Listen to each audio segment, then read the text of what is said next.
What is up, everybody? Excited for another show. Today we have on the one, the only.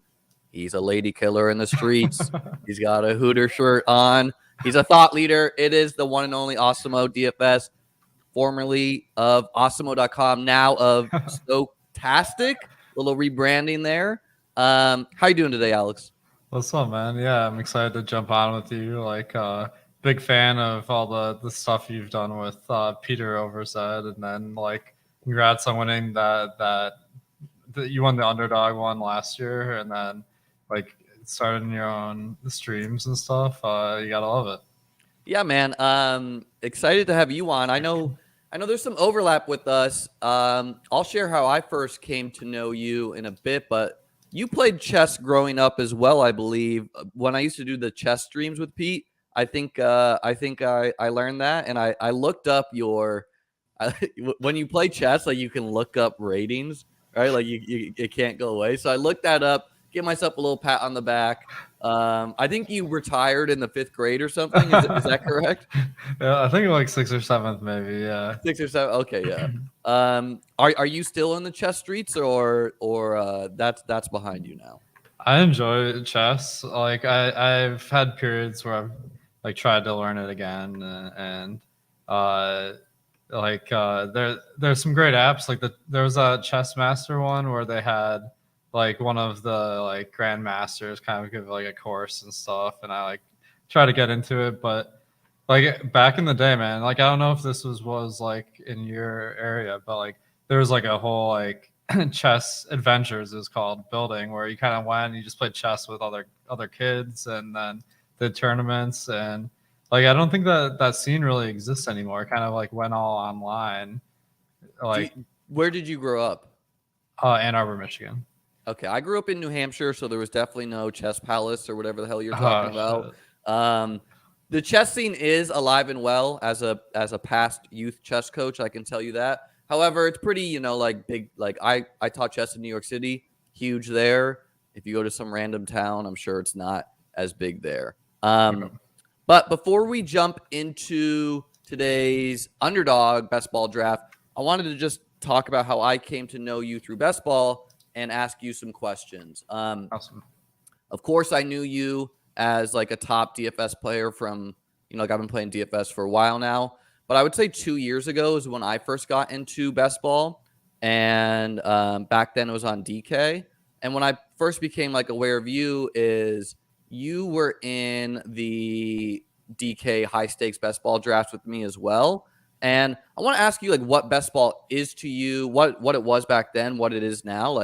I'm just speculating, but I was guessing that you were auto drafting your teams in the beginning. Why I say that is you were your teams were drafting Darius Geis, who was suspended for the year. And I remember being not aware. And I remember being damn, did these motherfuckers know something I don't know? Do they have inside info? And then no, I'm guessing that you just auto drafted. Maybe it's a tax write off to you. I'm not sure if you're the volume you do. I don't really know what it was to you. Maybe a DK rep was yeah, if you fire at these, we'll give you some rake back. I really don't know, but what was best ball to you? What is it to you now? Are you I'm guessing you're not grinding a bunch of live drafts. So what can you say about that? Yeah, as far as Darius Geis, anyone who played best ball a few years ago probably ended up with Darius Geis, because the way DraftKings worked is it would auto draft the player that was lowest in ADP. So it's almost like a hot potato, where it's it wasn't a question of would Darius Geis be drafted. It was his ADP was really low because people kept drafting him. And then it's very easy to miss the timer once or twice. I don't think DraftKings had on their slow drafts a nighttime window where they extended the clock. And they still don't, I don't think. Yeah, it's dude, I hate the 8-hour clock. Underdog, they have 8 hours plus a period where the timer doesn't run, right? Yeah. And it's dude, I mean, DK is a small company. We can't expect them to have all these developer perks, no, I mean, it's egregious how bad their best ball product is. Well, it's funny because like like there's a lot of like UX problems with their best ball, but like because of that, it's like the field is so soft. Like people are drafting there because they don't know any other sites to draft on, right? So Yeah. it's like you can crush those drafts. It's just like, um, yeah, I think what is best ball to me, I guess. Like I think it's a little bit tougher to like back when I played poker, it's like all about the hourly, right? Where like the more tables you play, the more money you're making, and best ball is kind of like that as well, where like it requires a lot of actual attention, like the auto drafting. Like even if you don't auto draft players that are out for the year, like you're still not going to get the right correlations, and you're not going to be able to win. So like you got to sit Are you there. someone who auto drafts? And if so, like, can you talk a little bit, if you would like to, about how you set your rankings to try to get some correlations? Like, is that like a trial thing you do? Like, let's rip 10, see how it goes, or is there like because like just thinking it through, I think there's ways I could massage my rankings to force stacks. Yeah. But only with like a select couple quarterbacks or whatnot. Yeah, I don't auto draft to be honest. Like I You think don't? I just Were don't you think that year, or was that just like some random? Like it was like well really. I wasn't doing that many high stakes, so it was like a small I sample. I never intended to auto draft. It was always just like not Mistake. making the clock for one reason or another. Like Okay. um yeah, it's one of those spots where I feel like you can get a huge edge in best ball if you pay attention. But if you're not paying attention, then like I'm not sure if you can get an edge. Like you could, if you come up with some like great system to auto draft, uh, it could be better. One of the things also, like there's some sites like Drafters where like you don't have big tournaments week 17. It's just like season long Yeah. performance that matters. So like I'd be a lot happier auto drafting on Drafters where you're not trying to like the stacking, the correlation each week isn't that important. So Yeah. like I think drafters, like if I was trying to auto draft, I'd probably do it on there as opposed to Underdog or DraftKings where you gotta get week 17. Like Yeah. It was smash that wild stuff. because 2 years ago, like, and I think DK is still this way, but if you do not either make a manual selection or adjust the rankings that they import into the app, like you need to adjust one player, your lineup is dead on arrival. And I'm pretty sure Brandon Adams, every single one of his teams were like a draft would finish, and like I was shocking, like entering some of these 1K best balls, like to some of these bigger sharks. They like I'm pretty sure all his teams were auto disqualified, and I was like, and I see you take, so like that was an appeal of best ball to me that like I don't have to compete with some of the DFS sharks, and some of the DFS sharks I thought were like auto drafting or literally like DK was killing their team. So now it's a 1 out of 11, and like that team is literally dead. I don't know why they do that. I'm sure it's like some legal reasons, but I don't know if they still do that. I think they do though. Yeah, that sounds right. I agree. I think the best ball tournaments are a lot softer because like if you even if you look at like DFS, like the baseball tournaments I looked at into it, there were like 4,000 unique users entering every night, but half of the lineups were by guys with 11 or more entries, and like those people were only 100 people that made up half the entries, where 4,000 Yeah. people was the total number of people. Where best ball, like you're a lot more limited in how quickly you can do this. So the ratio of good like pros to Joes is a lot better for everyone. Yeah. And okay, we're gonna share our screen here before we jump in here. There was one more question I wanted to ask you. I'm sure it will come back to me. Before we do this, how many best balls do you think you're going? Are you someone that's maxing? Are you just like someone who like does one on the weekend here and there when you get time? You're running a business. I'm sure you are very busy. You're not like me grinding every day. Yeah, I don't have a plan. Well, I'm just kind of playing it by ear because it's not like something I'm intending to try to like make a ton of profit from this year. Yeah. So it's more like for fun and to just kind of educate myself more to be able to do a better job on the site and stuff. So I do sometimes. I've tried like stacking those slow drafts and doing like 40, 50 at We once. are anti-slow draft on this channel. That's bad for the mental health. We are fast draft only. And we don't want to hear about the slow drafts. I remember my question I wanted to ask. So I had I think like my original thought was the same as yours. You mentioned that because the field is softer on DK, it's easier to win there. And I would agree if our goal is to advance our team to the playoffs and min cash.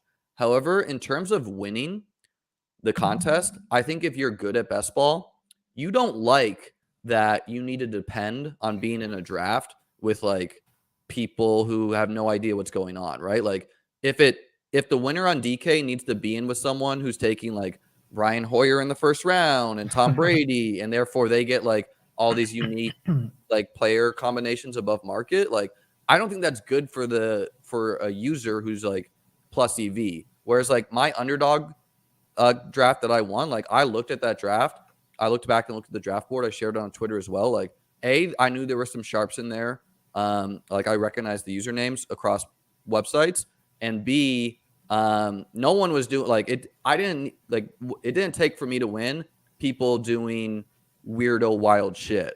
So what's your thoughts about that? Like a bit of a taking the thought a little bit more. Yeah, I think it's a good point that like just someone else getting lucky in the draft they get into like could be a You can't factor. plan for that, Like, Yeah. That being said, like I feel like there is a factor on DraftKings that's really advantageous for smart players in general. Like I agree. Like maybe it helps more in the earlier rounds, but it's the DraftKings sorts by rank, while Underdog sorts by ADP. you can sort by ADP too on DK though. Oh no, I'm totally aware of that. But the thing is, like the default. When you sort by ADP and you're auto drafting by ADP, like that's usually a much better way to draft than their DraftKings rankings. So I feel like the guidance that DraftKings gives on these drafts is worse than Underdog to your average guy. So that just makes your skill advantage higher.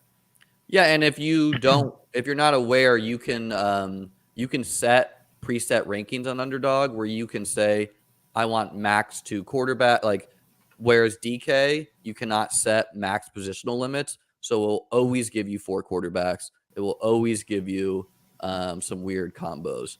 All right, guys, let's jump into this draft. I'm graciously free rolling the number 1 DFS player in the world. Going to give him 50% equity in this. And let's Nice. see who we can rip.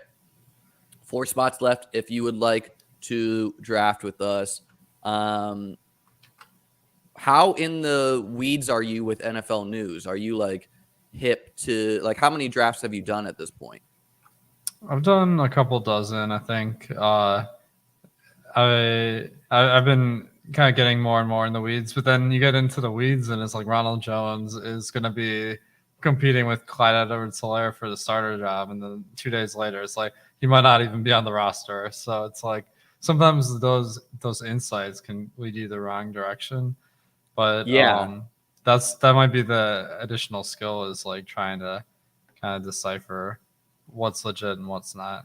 Definitely a sharp room. I noticed a ton of badges. I know Pecan. He won the DraftKings Millie Maker last year. A best ball. Wait, is that Felix Castro? Yes. Oh, Yeah, nice. Awesome. Willis, I know he's in the chat. ETR sub. I'm sure that person's pretty sharp. We pulled the 112.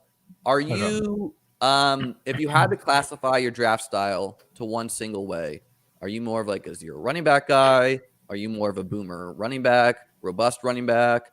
What's your strats?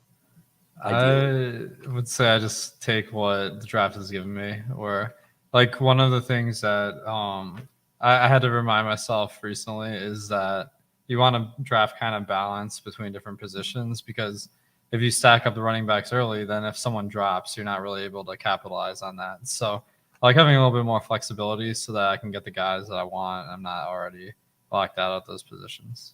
Yeah, what he's saying is like if you start with like, for example, an anchor at each position, maybe exclude quarterback there, it leads you more flexible. So if you start with 4 running backs and then the whole room is like passing on running backs, you can't really scoop up that ADP and have it make sense for your team. Guys, if you're liking this, hit subscribe button, smash the like button, drop a comment, get crazy in the chat. Help me out, helps free me do this free content.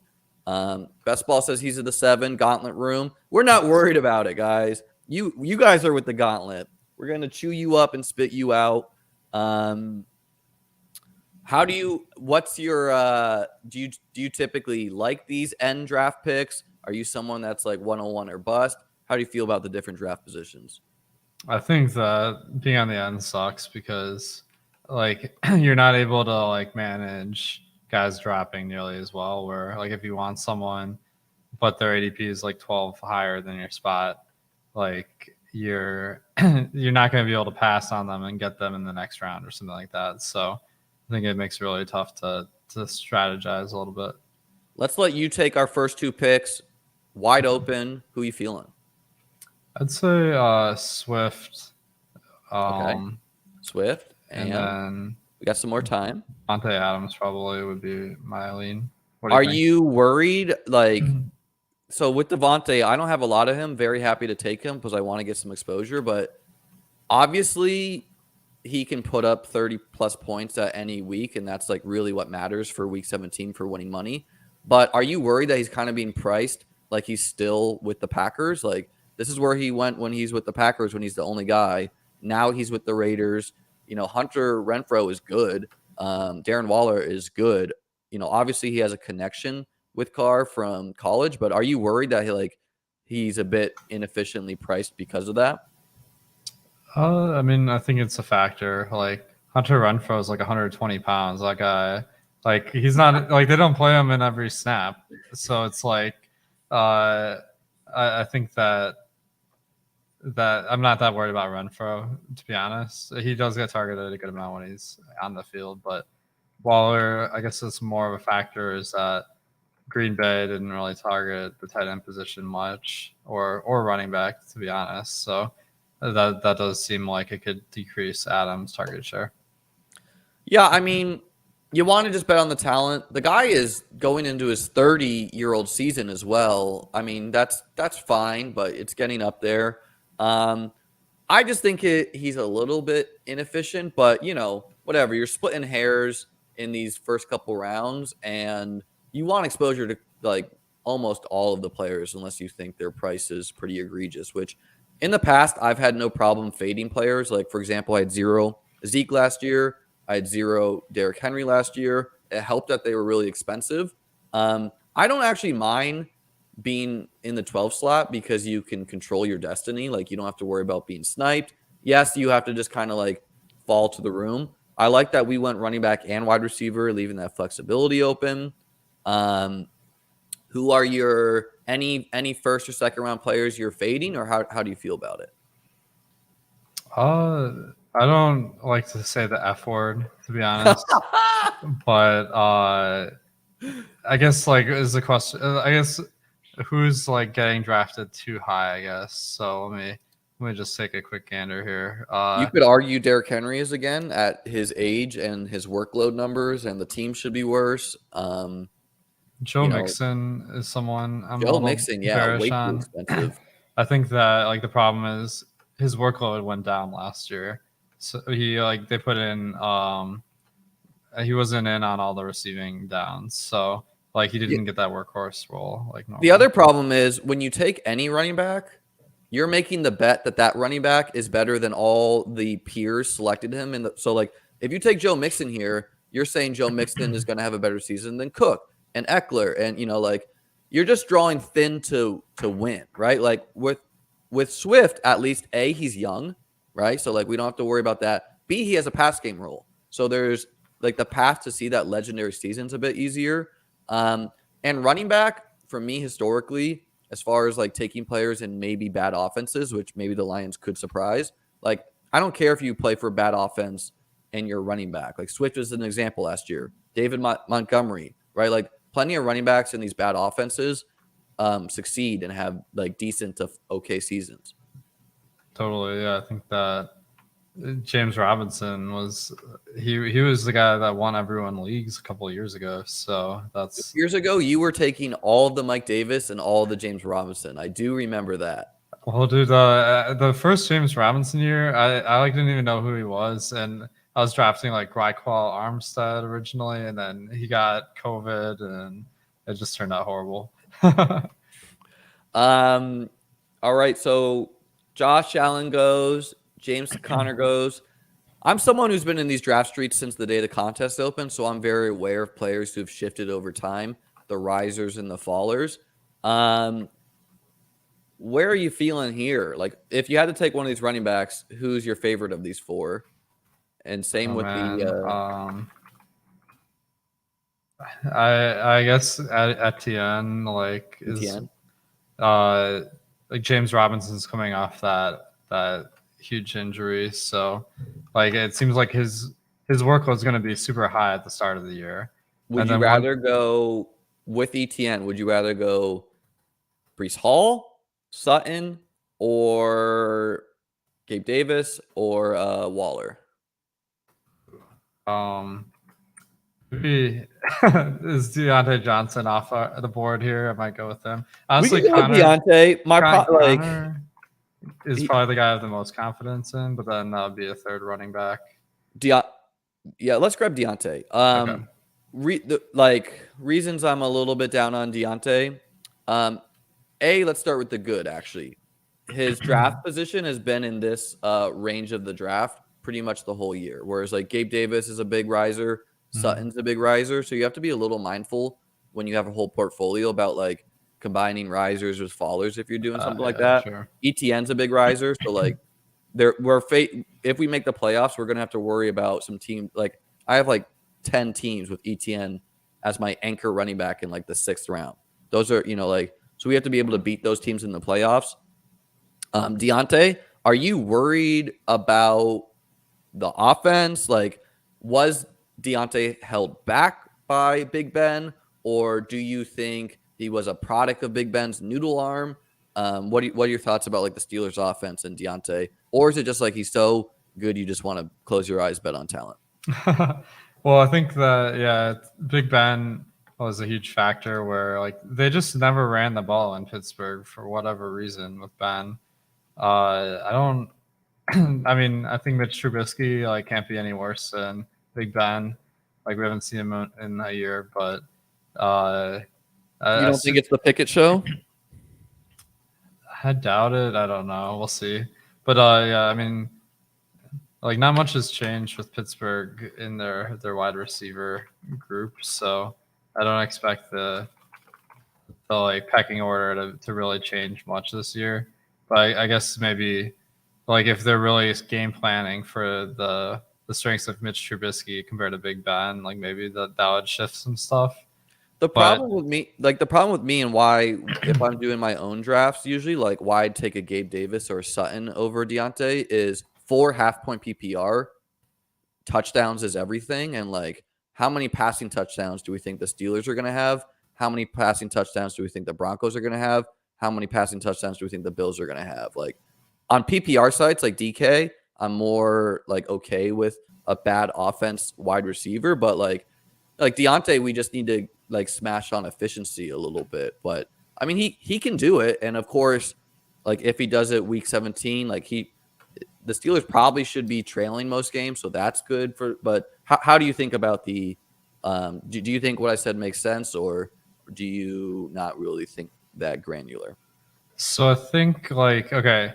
Would you rather have like 12% of 3 passing touchdowns, or would you rather have what would that be? So that's 0.36, 18% of 2 passing touchdowns. Like either way, like the odds, like the number of touchdowns you're expected to get is the same.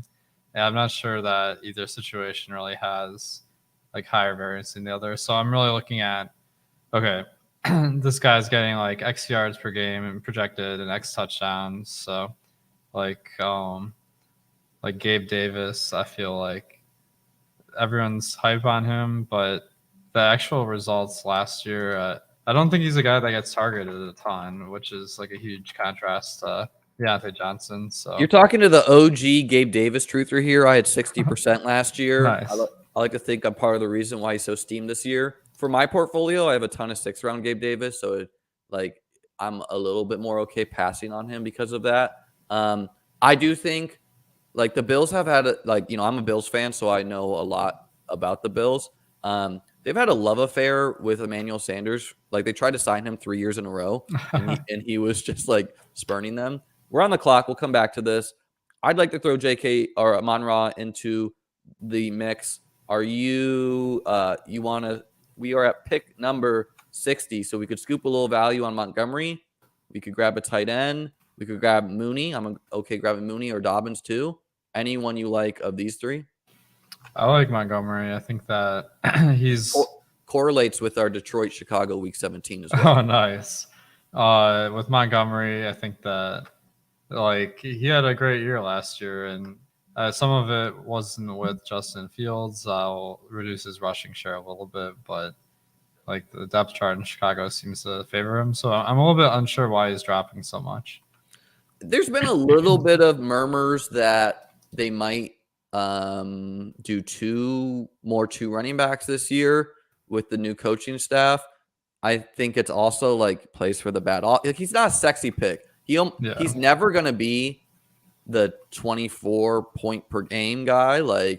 But if he's 16 and a half, and we have a big bet now on the Detroit Chicago game, which honestly, these teams with bad defenses, probably, it's it's much easier to play offense in the NFL. So I like taking the Jaguars, Texans stacks, these Detroit, Chicago stacks.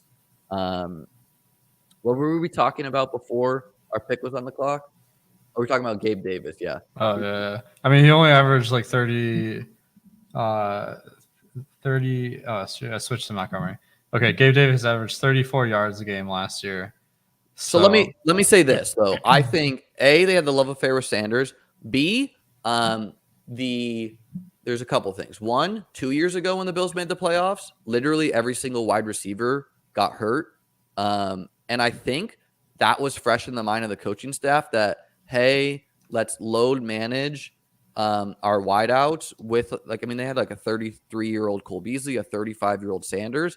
So maybe the Bills knew Gabe Davis was better than Sanders, but let Sanders out there in the regular season. We're going to make the playoffs and then unleash him in the playoffs when the games matter. Plus, I think the Bills are going to run more 2 tight end sets this year.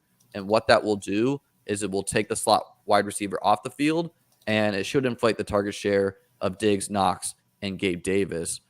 Plus, if Gabe Davis is at worst the deep threat plus end zone target, I don't know. There's a lot to like there. His physical profile comps really similar to Mike Williams, to T. Higgins. These are all big wide receivers in good offenses. Yeah, I mean, I think Gabe Davis is not a horrible pick, but he's started 17% of the time he's on the field last year. Looks like his playing time started off pretty small, but then towards the end of the season he played more. As you remember, he had some sick playoff performances, like you're saying. I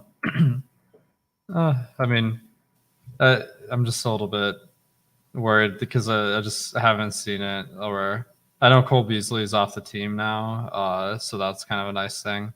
But Crowder's back. And Crowder's probably better than Cole Beasley. That's true. They do kind of play similar. So, okay. Yeah, I mean, it ultimately, yes, obviously, we're projecting with Gabe Davis, right? We're projecting that. And honestly, I think I'm running a little bad for him. As someone that was going to draft a lot of him no matter what, I wish that 4 touchdown playoff game didn't happen. I think that's really fresh in the minds of players. Yep. But oh yeah, you're a Lions fan, aren't you? Oh yeah. Oh yeah. So this is why Swift 112 was a lock. Amon-Ra, you sent your little mind waves to get that to happen. Well, the great thing about our lineup so far is our stacking options are really easy. Where no one's drafting Mitch Trubisky or Jared Goff really, and or like a naked car. We don't have to really worry about that too much. Yeah, Carr. I've for some reason he always gets drafted before he makes it onto my board. So we might want to look into that and prioritize getting him around over ADP or let's see what something. his ADP like 110. So he should make it back to us. Especially we should keep in mind that we're in a pretty sharp room other than what some of these guys are doing. So yeah, maybe the guy with Waller would take maybe Hawkbird would take, especially with him now having Renfro. Like oh wow, he's setting up to do it, but I don't really want to reach around to just lock in Carr. Like I'm not that pressed if we miss out on it. My mindset is that the quarterback is the least important part of the stack. Like if Devontae Adams gives us that 30-point playoff week and Carr scores 25, like we can find a quarterback that gives us 22 or 20, whatever, and we're not getting buried in that finals. And yeah, I mean, the Carr could honestly, like, he could explode though. Like he had a ton of passing yards last year. He just ran a little cold on touchdowns. I'm not sure what I think about the coaching staff, but they're an exciting team. They play in a really tough division. Like, do we think they're the fourth best team in that division, or would you put like who I think we have to say that kind of. Yeah, I mean they had a pretty good performance last season, and getting Devontae Adams helps the offense a lot. So I think Derek Carr he could be in for a big year. I think you're right. Like that guy who has Waller plus Renfro, they're gonna get Carr. So we gotta make our decision now. It's a kind of a reach now, so I think that maybe we're better off. Yeah, I think reaching is generally bad, and there's still some like talent at the skill positions I would rather grab. I like doing something like Thomas and Tony. I could be talked into Ayuk. We could grab Russ and try to get some late stacking options. Same with Dak. Anyone you liking? Do you like these two wideouts? I like Mike. It seems like he's pretty healthy going into the season. This is funny because now I'm like, makes no sense. But I feel like Tony, he got like super injured last year, right? So I'm a little bit worried about that. And then the quarterback play, I kind of am feeling like Clyde Edwards-Helaire is getting drafted too low, like especially with the news that Ronald Jones doing that. We're not doing that on this team. With us having these three running backs, I want to really push our next one, and we get locked out. Would you rather go Ayuk over Tony? Not really, honestly. Like I don't love any of these guys. Okay, I grabbed Ayuk for the reason being is he correlates with our Las Vegas stack week 17. Do you think, as a DFS player, do you like this? I was doing this last year. These game stacks for week 17. Do you think it's being overdone in best ball, or like because now everyone's hip to it? Like, do you think like if you were building one DFS lineup for a week, would that lineup have a game stack, or would it maybe not? And it's not perfect because there's salary versus draft round capital, but it's kind of like that. What's your take on that? Yeah, I feel like it's easy to get caught in kind of a bubble of analysts where like we're thinking about like stacking up week 17. I doubt like most people when they draft are thinking about that. So like I wouldn't worry about that being overdone personally, unless underdog is a lot sharper than I realize. The thing is like the way I see it is like the correlation between quarterback and wide receiver is a lot stronger than the correlation between like a quarterback and the opposing team. So that's I think it's a nice bonus for like the opposing team player, but that's not something I'm going to go out my way to get. Okay, yeah. I mean, I think that's what most sharp people say. Like they want it, but they're not going to like reach to make it happen. So like we didn't either. We got our players in ADP. Like for example, what allowed me to win last year is I had Amon-Ra and Rashad Penny playing each other, and like it. So when it works, it really works, and we need to be first of a 470 person final field. It was 160 people last year. That's why I think the game stacks are so popular. Like with us having Ayuk and Adams, the hope is like Ayuk scores 2 80-yard bombs, forcing Devontae Adams to get more. Like it can really work off. But at the same time, like if one player scores a lot, like sometimes one team cannibalizes the play clock, what have you. So it's not just like a close your eyes and week 17 correlate. Yeah, I think the Seattle one versus Detroit is a good example because Seattle just all went gangbusters in that game. And Detroit like barely got like they got such a few like share of snaps that it actually was like really lucky that St. Brown got as many points as he did. Of course, like we both benefited from that a ton. So, but I think that was a good example of like just because one team goes gangbusters, it doesn't necessarily mean that it's because the other team like also like put up enough points for it to be a shootout. After we make our picks, I'm going to ask you if you remember your Millie Maker lineup. It was on DK, right? Yeah. Yeah. Okay, we are on the clock here. I think James Cook's an exciting click. I think Ken Walker's fine. Kareem Hunt's here. We can still wait on quarterback if we want. Who are you liking from this list? 10 seconds. I guess Boyd maybe. I don't know. Okay, great. You grab Boyd, I grab Cook, and that's called correlation for week 17, guys. Nice. And with us having Cook, I'm fine stopping at 4 running backs. If the value's there, we can add a 5th. And that's why I really didn't want to grab CEH last round is like, there's just like, I really like the running backs in the 9-10 range. Like, I really think a league winner is going to emerge from like the Rondre Stevenson down to this like Madison range, like Rashad White, like all these guys could be the piece you need. So who was on the DK lineup of yours? I had the Wilson stack with, I think I had Lockett and Metcalf and Penny. I think 2 out of 3 of them did really good. I think it was Lockett and Penny. No, it was DK. It was DK and Penny. Yeah. But it was like a smaller, high stakes tournament, so I didn't need every play to hit to win it. Was it like the 4K one or something? It was like a $2,500 one, yeah. Okay. Did you have a Monra too or no? I did, yeah. I had Monra plus Chase. those 3 Seattle skill players. So no Jamar Chase? I think no, I didn't have him, and I was like, "There's no way I'm gonna win today. I don't have Chase." But then I won. Like somehow I just got lucky with the other picks. I think.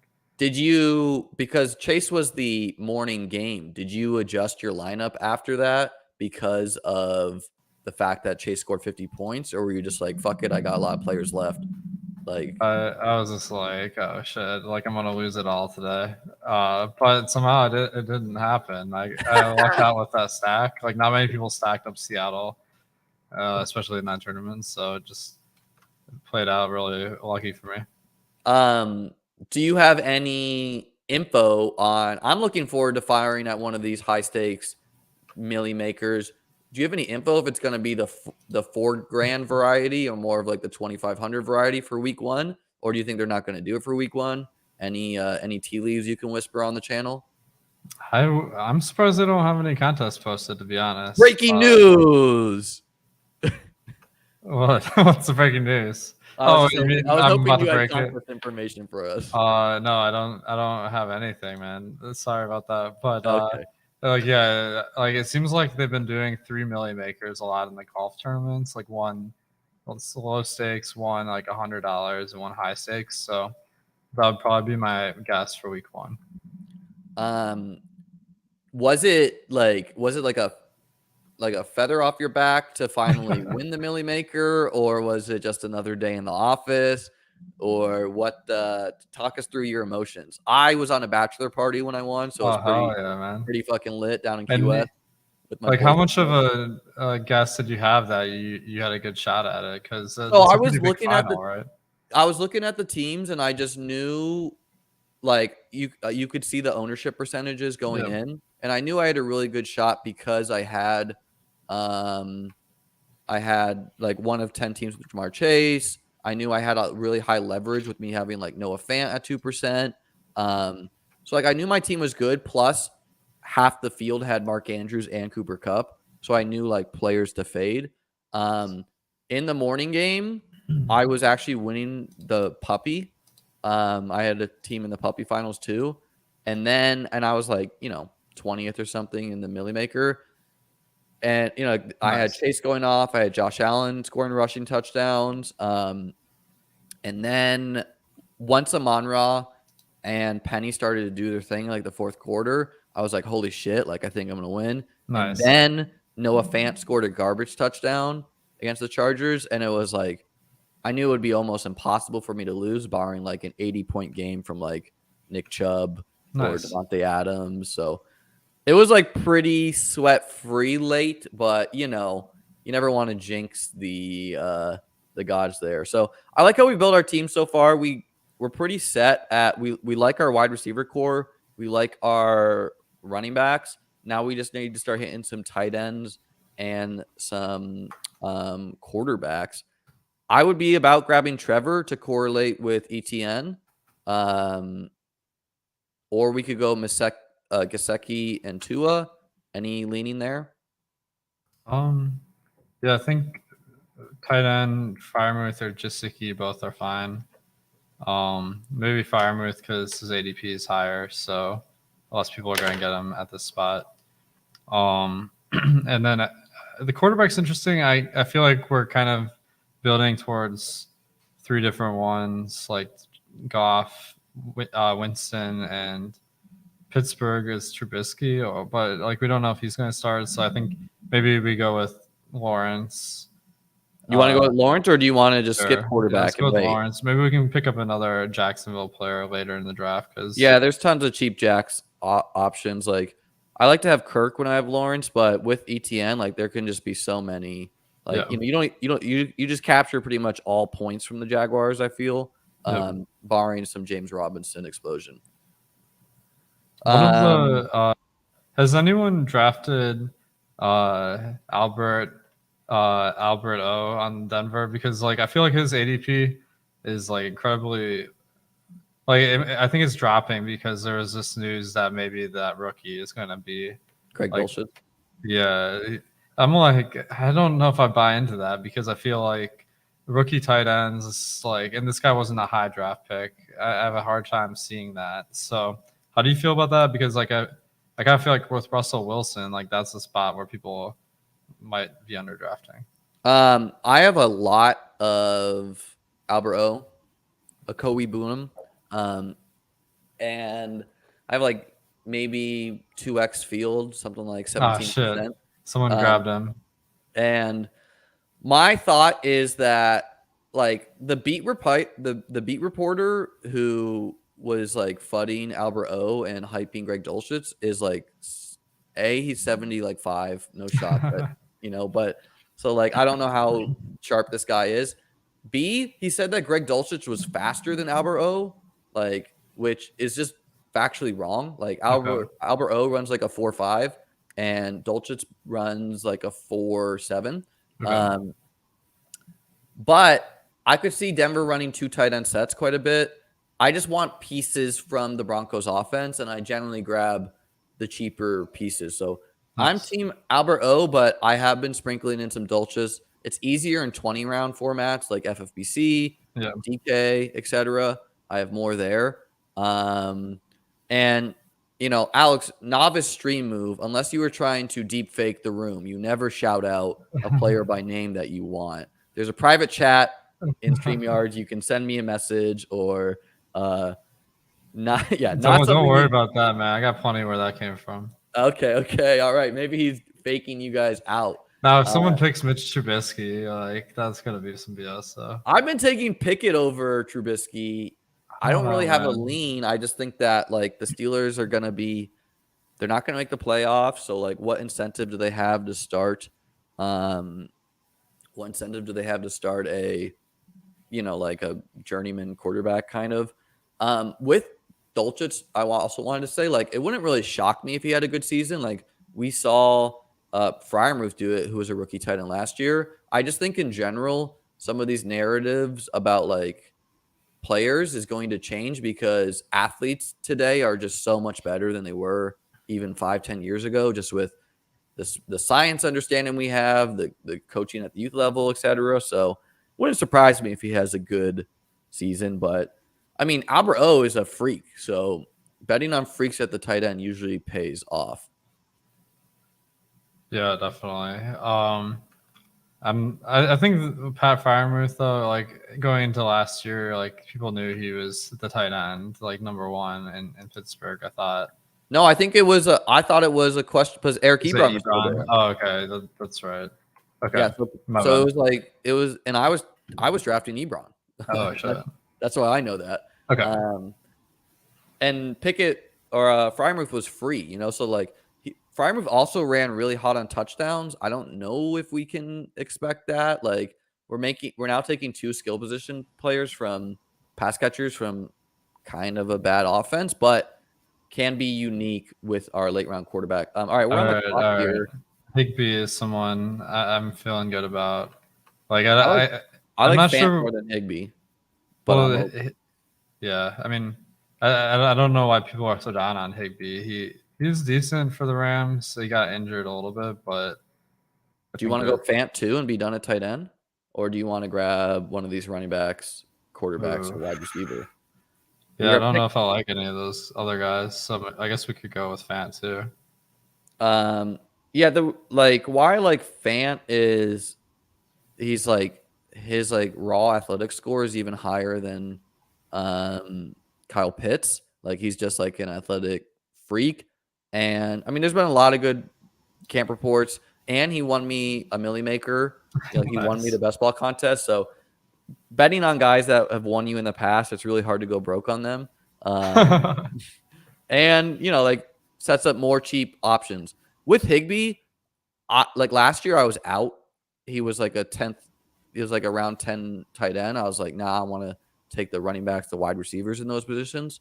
But I think he might be falling a little bit because in the Super Bowl they played Kendall Blanton a little bit. Higbee got injured. Yeah, he was injured, but they were like they went to Blanton, and then also they have forget his name, but they have some athletic freak, Jacob Harris, who was hurt last year. Who I don't even know if like he was like a converted wide receiver, and I mean, but I think Higbee had like a ton of red zone targets if I remember. He just kind of ran cold on touchdowns. Taking tight ends from good offenses is usually a good bet. So nice. Like we have a tight end in a good offense, and then we have 2 tight ends in bad offenses. So like not everything, but I like taking players on good teams generally. Nice.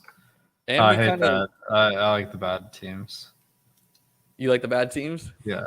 I mean, if we think through the tight ends that smashed last year that were late round picks, you're talking about guys like Dawson Knox. You're talking about guys like Gronk. You're talking about guys like Dalton Schultz, right? Like these guys are all like free to really late. They're all attached to elite quarterbacks. So, and I especially think with half point PPR, like as far as what's good week 17, if your tight end doesn't score a touchdown, it's not good. If he does, it's good. You know, like it's like that variance of a position. I like touchdowns as well. Yeah. We also could have grabbed Ingram. I think that maybe would have made sense to go with Trevor over like Fant, but it's kind of nice to lock the room out of tight end too. Anyone who is waiting, because after the guys that just went, like it's pretty barren. I'm a Taysom Hill truther. What about, how do you feel about that? Yeah, I like Taysom Hill. Like he could have only started at quarterback. Like if the situation bounces right.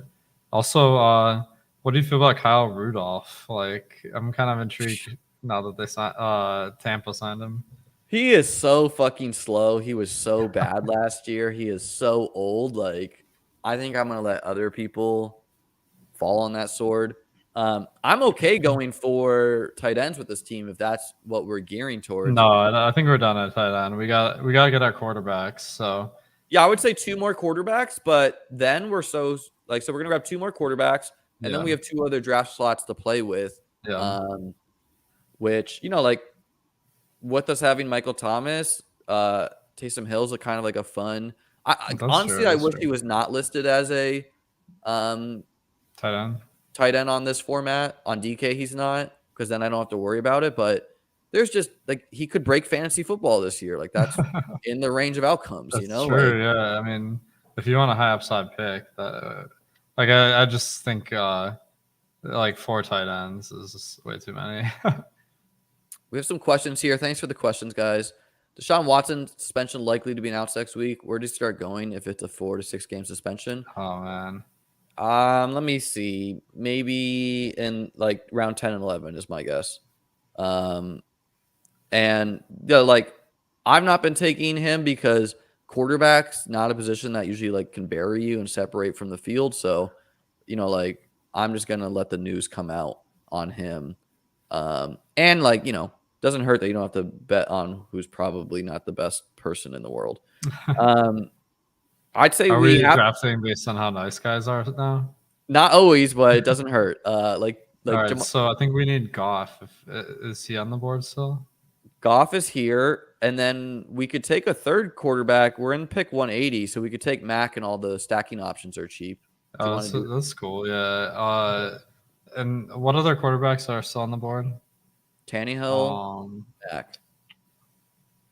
Oh yeah, the Pittsburgh. I guess we could stack up like Trubisky or Pickett, but that's we gotta get right on who that's gonna be. So that's tougher. I would rather grab Mac and like a Pats pass Okay, catcher and sure. just say we're gonna like have the points, but not the quarterback. That works for me. All right, we got Mac. We'll hope that one of like Kendrick Bourne, or we could always grab Tyquan Thornton or whoever makes it to us. And I mean, like I think Mac and Goff are like they have some potential upside this year. With like the Lions' offense should be good, other than Goff. Like their O line is very good. Their skill position players are very good. As soon as Jameson Williams starts playing, and then Mac Jones, like I think his ceiling as an NFL talent is around Kirk Cousins. Like, and if we start getting that, that's a smash pick in the 16th round. The problem with Mac Jones is like the Patriots were super run heavy last year. I think that's the floor, though, right? Yeah, like so maybe they changed the strategy.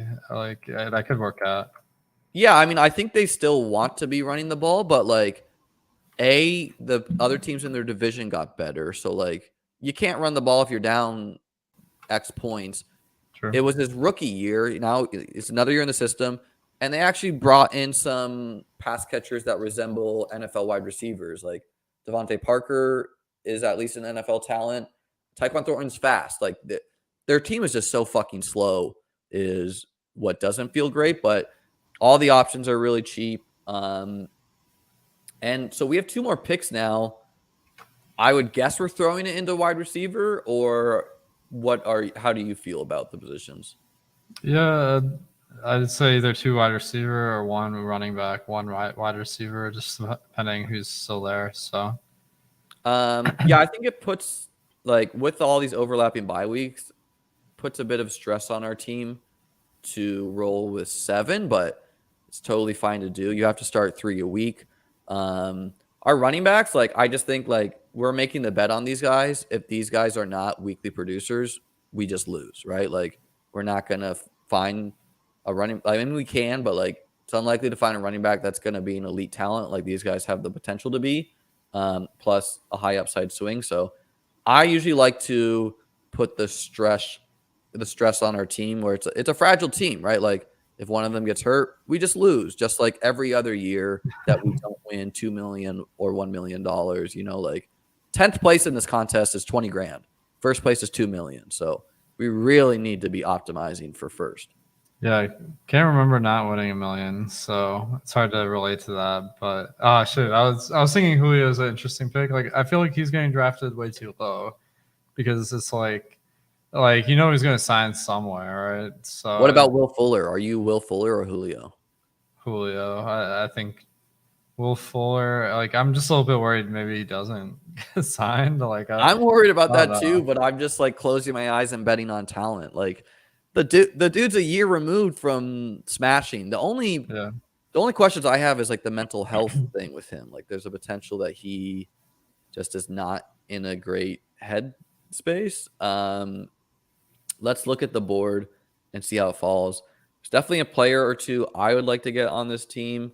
I'm going to just throw Thornton in the queue as a stack with New England. If anyone wants to snipe that, please feel free. And let's see how else it falls. with these guys. Maybe you can do a false flag, tout a guy that you don't want. Sure, yeah. Odell Beckham Jr. I think it's kind of the same thing with Julio, where like he could end up on the Rams is supposed to be like they're signing him, so he's coming off a ACL, I think. So. We're playing mind games on this channel. Does he want Odell? You will find out in one pick. All right, I really want Curtis Samuel. I think Curtis Samuel. Oh, wow. You rumbling?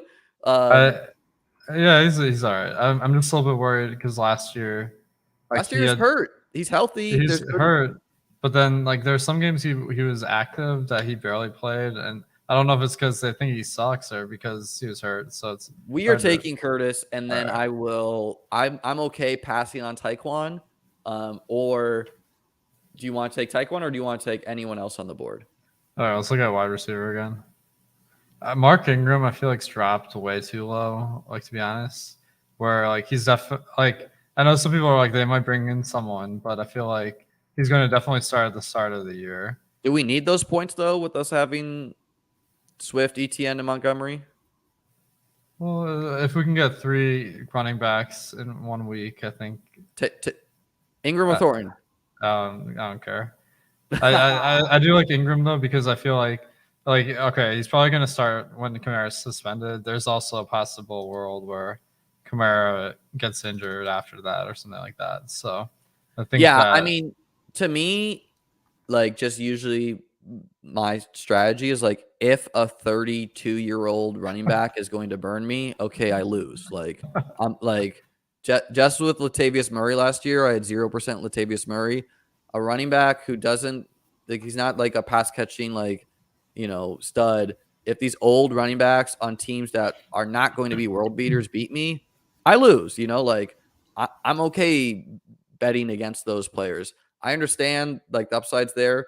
They also gave a lot of money to some undrafted free agent. Like there's a lot of uncertainty there.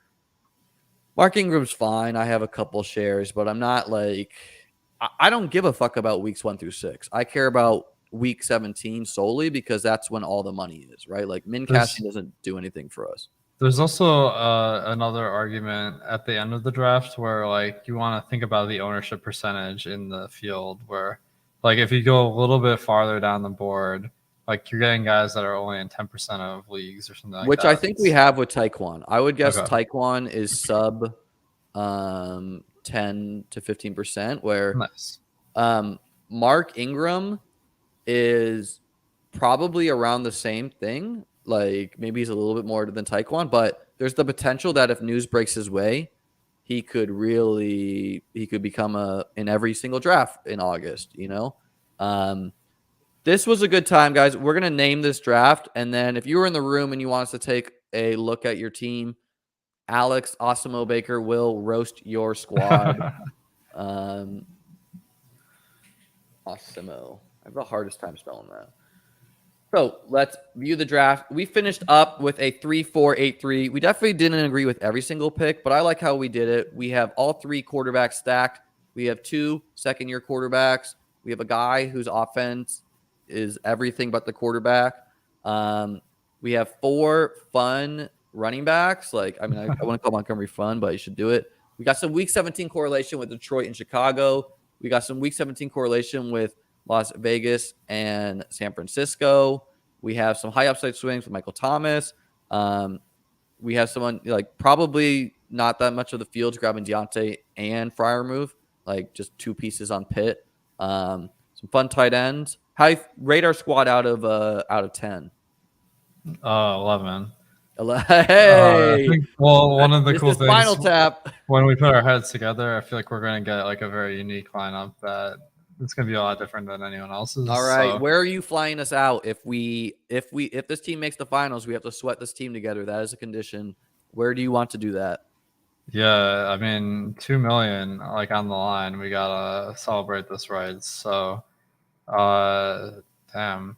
At worst, we'll do a stream, but at best, we're at a bar, pounding shots.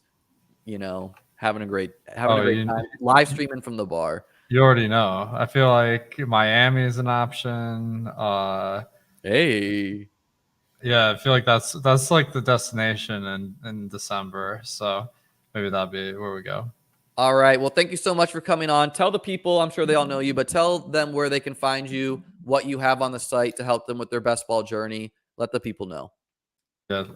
Thanks guys for tuning in here. Stokastic.com. We got DFS, fantasy football, sports betting, and just let us know what you thought of the draft, and good luck. Smash that like button, hit the subscribe button. Most importantly, have a great day. Thanks, guys.